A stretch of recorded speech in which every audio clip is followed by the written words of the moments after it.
Hey everybody, today we're doing something a little different. Normally we talk about CycleKarts on this channel. Today we're going to talk about a book, call it a book report, a book review, but we're looking at this book, the First Super Speedway.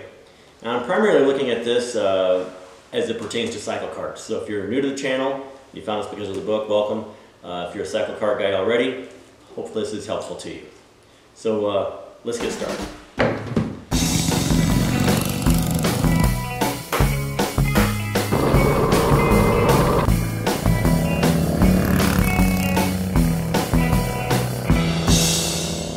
So this book was written by Mark Dill.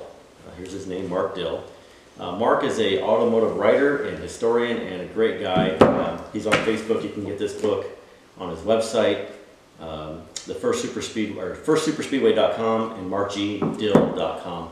It's on Amazon, Walmart, Barnes & Noble, a couple other places probably on the internet. It's a great book. I got this for my birthday rather, this past year, and I've been enjoying it ever since.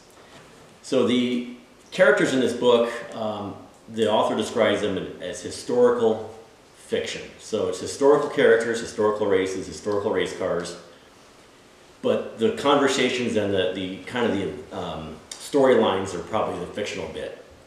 And Mark does a great job of bringing these characters to life. 110 roughly years ago, 115 years ago when these events took place. So there's very few photographs. The photographs are mostly grainy, and they had those old vintage style photographers where they put the black hood over the photographers. So there's not a lot of photography in the book. This is just mostly a novel. So there are some pictures in here, but they're a little black and white because this is obviously a paperback. So the main characters are Barney Oldfield and Carl Fisher. Carl Fisher being the founder, he kind of came up with the idea of the Indianapolis Motor Speedway and later the Indy 500. So this action all happens before the Indy 500 is a thing, during the development of American racing, mostly on horse tracks, and the Vanderbilt Cup is mentioned, and a couple of European races are mentioned. But most of the racing happens on horse tracks, which are dirt, of course, and very, very dangerous. Those early races were really dangerous for the drivers and the people watching because they were right up against the fences. A lot of times if there was a wreck, lots of onlookers would get injured.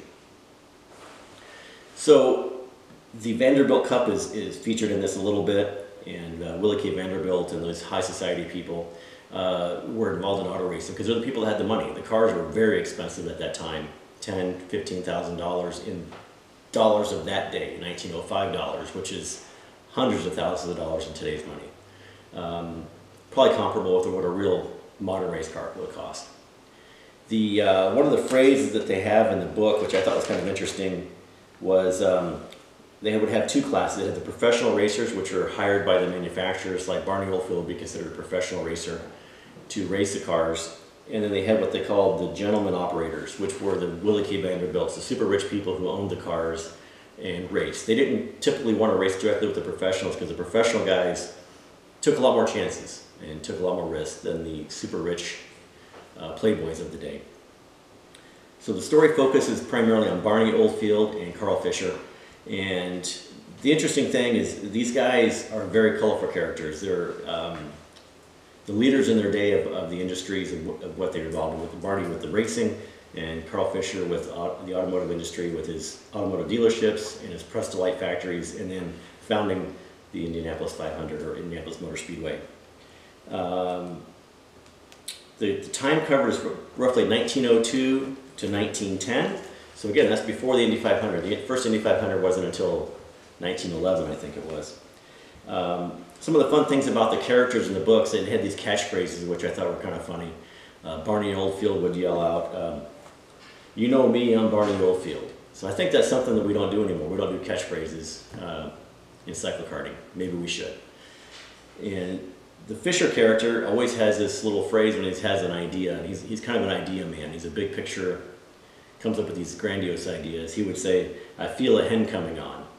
And so as you're reading this book, he says that a few times, and they're kind of one of the very last lines of the book. I'm not going to give it all away, but that's one of the last lines of the book. It's fantastic. Jesus Christ on a bicycle. Who says that? Never heard that before, so that's kind of an interesting one. I'm starting to use that myself now. Some of the other characters in the book, Tom Cooper features prominently as Arnie Oldfield's best friend and riding mechanic. And he came to a tragic end in one of the very first street races. I guess they were racing against another car and got tangled up and crashed on a city street. Several people perished, so don't do that is a lesson, and nobody seemed to have learned it since then. The AAA, we all know AAA today as being an insurance company, people you call to get your car towed. But back then they were the race officials. They were the organization that kind of tried to control racing and keep it all under one roof. There was a lot of people doing what they call barnstorming. You're going around to these little dirt circuits in the Midwest and the West and doing unsanctioned racing where they would draw in a crowd, charge money, and try to set a little record or try to set a world record. That's something else that they talked about a lot, world records. There was a lot of world records going on because racing was brand new. So almost every race they were trying to set some sort of world record, whether it's a mile-a-minute record or going the fastest mile or fastest 25 miles, that sort of thing. And that's kind of throughout the book, these world records keep getting talked about. And you know, one person would set a record and then another guy would set it, and Barney Oldfield would invariably try to beat it, and typically did. And then somebody else would beat him and he'd have to go back and try to earn it back. So it's back and forth with Barney Oldfield on world records. It was kind of a thing, which is kind of fun to read about because it was so new at that time that it was very important. And these, you know, America's Speed King was a title that he cherished and went by. So these are sort of the things that the book really focuses on. Let's see what else I want to talk about on the people there. So moving on, how these cars in the book relate to CycleKarts. There's so many cars mentioned in the book, although the cars aren't really featured as the stars. I mean, they're definitely mentioned, but the characters, the people, the races are really focused on. Mark doesn't spend a lot of time talking about the specific cars. You might mention the engine sizes. You might even get the name of the car, but most of the time it's just mentioned as the Fiat or the Mercedes. And there weren't a lot of manufacturers back then, of course, early on doing racing, but there were quite a few different names that you and I have probably not heard of, like Knox and National. These are cars that I think would make great CycleKarts, and I'll just mention a few of these as it relates to cyclekarting. So what I encourage you to do is to read the book and then Google these cars and get a look at the photographs of them. Most of these cars don't survive today in the original form. Most of these cars you see pictures of, modern pictures of, they're actually recreations or rebuilds of the original, because most of these cars were destroyed in racing accidents and or just lost to time in history. Henry Ford's number 999, the Winton Bullet, number 1 and 2, the Packard Grey Wolf, which is already a CycleKart, but that would still make a great one for somebody. That one's in Utah. The Peerless Green Dragon. There's a Fiat mentioned driven by Louis Chevrolet in 1905, and there's no photographs that I could find of that Fiat, but again, there's something that good look through history books, you might be able to find what that car actually looked like and build a replica of it, or a CycleKart version. Barney Oldfield drove a National called Old Glory.